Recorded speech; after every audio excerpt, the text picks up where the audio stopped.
A very good morning to all of you students. Today we are going to study the next topic about an electric circuit. In activity 2 you connected one terminal of the electric cell to the other terminal through wires passing to and from the electric bulb. पिछली activity में आपने क्या किया है, एक terminal को दूसरे terminal से जोड़ा है और वायर्स को बल्ब तक कनेक्ट किया है.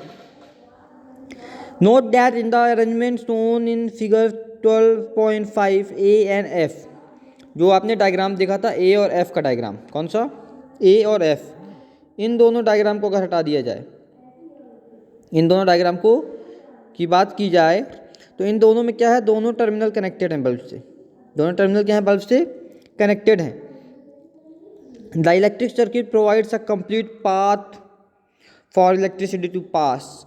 अब यहाँ पे क्या है, दोनों टर्मिनल कनेक्टेड हैं तो इलेक्ट्रिसिटी के लिए पूरा रास्ता बन जा रहा है कि वो करंट वहाँ तक पहुँचा पाए. The bulb glows only when current flows through the circuit. Bulb तभी जलेगा जब करंट पॉजिटिव टर्मिनल से भी निकलेगा और नेगेटिव टर्मिनल का भी जाएगा और दोनों से पास होगा, तभी करंट जलेगा. मीन्स करंट चलेगा, करंट जलेगा तो बल्ब जलेगा, करंट चलेगा तो बल्ब जलेगा. In an electric circuit, the direction of the current is taken to be from the positive to the negative terminal of the electric cell. अब direction क्या है, पॉजिटिव से लेकर के निगेटिव तक, ठीक है, पॉजिटिव से करंट चलता है और कहाँ जाता है, निगेटिव की तरफ. When the terminal of the bulb are connected with that of the electric cell by wires, जब भी टर्मिनल्स बल्ब से कनेक्टेड होते हैं तो किसके थ्रू होते हैं, वो वायर्स के थ्रू कनेक्टेड होते हैं. The current Passage through the filament of the bulb. Current filament से पास होता है तभी बल्ब जलता है, क्योंकि फिलामेंट ही जलता है तभी हमको लाइट दिखती है, नहीं तो हमको लाइट नहीं दिखेगी. लाइट दिखती है क्योंकि फिलामेंट जलता है. और आप लोग देखते हो कि जब कभी भी लाइट बंद हो जाती है, फिलामेंट नहीं जलता, तो हम बोलते हैं बल्ब फ्यूज हो गया. बल्ब क्या हो गया, फ्यूज हो गया. फ्यूज होने का मतलब क्या है कि जो फिलामेंट है वो अब कांटेक्ट में नहीं रहा, मीन्स उसका कनेक्शन टूट गया है. जब बीच से वो कहीं से वायर टूट जाती है तभी फिलामेंट नहीं जलता है और करंट पास नहीं हो पाता है. एन इलेक्ट्रिक बल्ब में fuse due to many reasons. एक इलेक्ट्रिक बल्ब बहुत सारे रीजन से फ्यूज हो सकता है. One reason for the bulb is to fuse is a break in its filament. एक रीजन है कि बल्ब फ्यूज होता है अब तब जब उसका फिलामेंट टूट जाए. A break in the filament of an electric bulb means a break in the path of the current between the terminals of the electric cell. किसी फिलामेंट के टूट जाने का मतलब क्या होता है, किसी फिलामेंट के टूट जाने का मतलब होता है कि अब जो करंट पास हो रहा था, वो करंट पास होने का जो पाथ था, रास्ता था, वो भी टूट गया. Therefore, a fuse bulb does not light. इस कारण से जो फ्यूज बल्ब है वो नहीं जलता है. अब as no current passes through its filament. क्यों नहीं जलता है, क्योंकि उसमें से कोई भी करंट पास नहीं हो रहा है. Can you explain why the bulb did not glow when you tried to do so with the arrangement shown in figure. जो आप लोगों ने देखा है कि ए और लास्ट पहला और अंतिम वाला अगर डायग्राम हटा दिया जाए, जो डायग्राम था, इसमें से बाकी जितने डायग्राम में इन किसी में भी बल्ब ग्लो नहीं करता है. ऐसा क्यों है, क्योंकि इनके जो वायर है, ये वायर क्या बीच से डिसकनेक्टेड है. मीन्स पूरा पाथ जनरेट नहीं हो पा रहा है. पूरा पाथ का मतलब पूरा रास्ता जुड़ा हुआ नहीं है. करंट आता है, वायर टूटने के कारण आगे पास नहीं हो पाता. इसके बाद हम लोग बात करते हैं किसकी, इलेक्ट्रिक स्विच की. ये तो आपको मैंने बताया कि बल्ब क्यों नहीं जलता है. अब इलेक्ट्रिक स्विच क्या होती है. इलेक्ट्रिक स्विच के लिए अगर हम लोग बात करें तो we had an arrangement for switching on और off our home made torch by moving the base of the bulb away from the tip of the cell. हम किसी भी इलेक्ट्रिक बल्ब की जो स्विच है उसको ऑन और ऑफ करते हैं. किसी भी बल्ब की, फैन की, जो भी स्विचेज हैं हम उसको ऑन और ऑफ करते हैं ये किस प्रकार से पॉसिबल है? तो एक एक्टिविटी आपको बताई जाती है कि आप पूरा सर्किट जनरेट कीजिए, ठीक है। ये आप लोग सिंपल स्विच देख रहे हैं। ये सिंपल स्विच में क्या है कि दोनों तरफ से वायर कनेक्टेड है, बीच में एक आल पिन रखी हुई है और ये आल पिन जो है दोनों पॉइंट से जुड़ी हुई है, इसमें भी और इसमें भी। जब इसमें आल पिन जुड़ जाती है तो करंट पास होने लगता है, आल पिन हटा दी जाती है तो करंट पास नहीं होता। इसी प्रकार से स्विच का काम होता है। You can make a switch using two drawing pins, a safety pins, two wires and a small set of thermocol or wooden board. Insert a drawing pin into the ring at one end of the safety pin. ये जो drawing pin है इनको safety pin के एक and में insert कीजिए। Fix it on the thermocol, और इसे थर्मोकॉल में फिक्स कर दीजिए। Make sure that the safety pin can be rotated free, और जो इतना ध्यान रखना है कि जो सेफ्टी पिन है वो आगे पीछे घूम सके।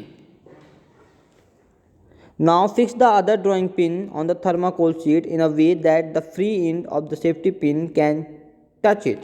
अब दूसरी जो सेफ्टी पिन है आपकी, जो सेफ्टी पिन का दूसरा एंड है वो ऐसा आपको रखना है कि जो आप थर्माकोल की पिन लगा रहे हो वहाँ तक वो पहुँच सके, मीन्स उसको टच कर सके।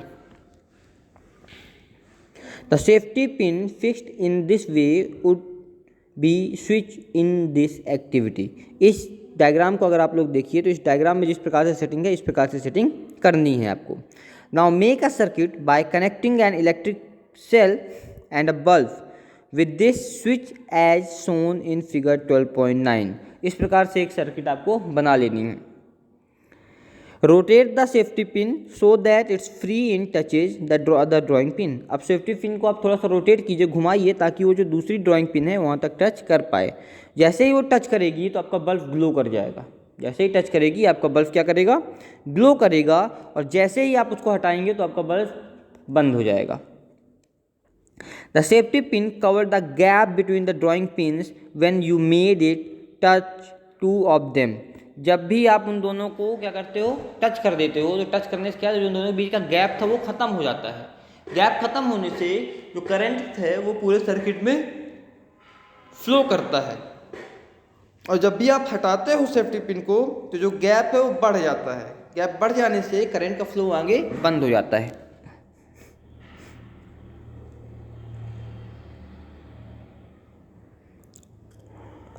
The circuit was complete. अब जैसे ही आप उसको टच करते हो सर्किट पूरी कंप्लीट होती है तो बल्ब ग्लो कर जाता है। इसी प्रकार से कुछ ऐसा ही फंक्शन होता है किसका? टॉर्च का। ये स्विच में देखिए आप लोग, ये डायग्राम बना हुआ है inside view of a torch. Torch के अंदर का डायग्राम बना हुआ है, ठीक है। इस डायग्राम को आपको देखना है क्या क्या है इसमें? Bulb, reflector, plastic casting, slide switch और इलेक्ट्रिक सेल लगे हुए हैं, ठीक है। अब इलेक्ट्रिक कंडक्टर्स क्या होते हैं और इंसुलेटर, ये तो हमने समझ लिया कि किस प्रकार से स्विच काम करती है। अब हम लोग स्विच के बारे में थोड़ा सा और पढ़ते हैं पहले। On the other hand the bulb did not glow when the safety pin was not in the touch. ये तो मैंने आपको बताया ही कि अगर सेफ्टी पिन टच नहीं करेगी ड्राइंग पिन को तो बल्ब ग्लो नहीं करेगा। अब बल्ब ग्लो नहीं करेगा का मतलब क्या होता है? बल्ब ग्लो नहीं करेगा मतलब सर्किट में करंट ही नहीं पहुंच रहा है, तो बल्ब ग्लो कैसे कर सकता है? A switch is a simple device that either breaks the circuit or completes it. Switch एक ऐसी डिवाइस होती है जो सर्किट को या तो कंप्लीट कर सकती है या तो उसको ब्रेक कर सकती है। The switch use in lightning of electric bulb and other devices in homework. अब स्विच किस लिए काम की जाती है? स्विच किसी भी चीज़ को चालू या बंद करने के लिए की जाती है, मीन्स लाइट ऑन करने के लिए या लाइट ऑफ करने के लिए। लाइट का मतलब यहाँ पे केवल बल्ब से नहीं है, फैन, टीवी, वॉशिंग मशीन, कुछ भी आप ले लीजिए, सभी के लिए स्विच का यूज किया जाता है। Electric conductors and insulators. अब हमको क्या पढ़ना है? Electric conductors and insulators. अब इलेक्ट्रिक कंडक्टर क्या होते हैं और इंसुलेटर क्या होते हैं, तो ये आपको मैं बताता हूँ कि इंसुलेटर क्या होते हैं और कंडक्टर क्या होते हैं। ऐसी डिवाइस, ठीक है, ये आपको मैं पैराग्राफ रीड करके नहीं बता रहा हूँ, आपको मैं केवल समझा दे रहा हूँ कि इंसुलेटर और कंडक्टर क्या होते हैं, ठीक है। इसके बाद आपको इस चैप्टर की पीडीएफ मिल जाएगी, तो आप पीडीएफ में सारी डेफिनेशंस आपको मिल जाएंगी। इंसुलेटर और कंडक्टर होते क्या हैं? ऐसे मटेरियल जिन मटेरियल से करंट पास हो, जिन मटेरियल से करंट पास होता है वो सारे मटेरियल कहलाते हैं इंसुलेटर। सॉरी वो सारे मटेरियल कहलाते हैं कंडक्टर। मीन्स ऐसे मटेरियल जिन मटेरियल से करंट पास हो जाता है, करंट पास होता है, करंट एक तरफ से दूसरी तरफ फ्लो करता है, जो सर्किट को कंप्लीट करते हैं, ऐसे मटेरियल वो कहलाते हैं कंडक्टर्स। और ऐसे मटेरियल जिनके थ्रू करंट पास ना हो, जो सर्किट को ब्रेक कर दें, वो कहलाते हैं इंसुलेटर।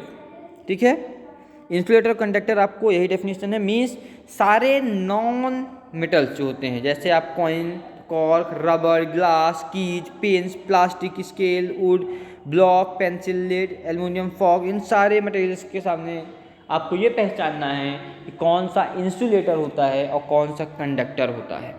तो इंसुलेटर किसी भी इलेक्ट्रिक सर्किट को कंप्लीट नहीं करता, मीन्स इलेक्ट्रिक करंट को आगे फ्लो होने से रोक देता है। इंसुलेटर इलेक्ट्रिक करंट को आगे फ्लो होने से रोक देता है। वहीं पे कंडक्टर क्या काम करता है? कंडक्टर इलेक्ट्रिक करंट को पूरी तरीके से फ्लो कराने में मदद करता है, पूरे तरीके से फ्लो कराने में मदद करता है। ओके स्टूडेंट्स, ये आपका चैप्टर यहाँ पे ख़त्म हो जाता है। फिर भी इस चैप्टर से रिलेटेड आपकी जो भी क्वेरीज हैं, जो भी आपको डिटेल चाहिए, वो आप मुझसे पूछ सकते हो। अब आप देखिए जो समरी दी गई है, समरी में आपको सभी की डेफिनेशन लिखी गई हैं। ये डेफिनेशंस आपको नोट डाउन करना है। ठीक है, okay students, thank you so much.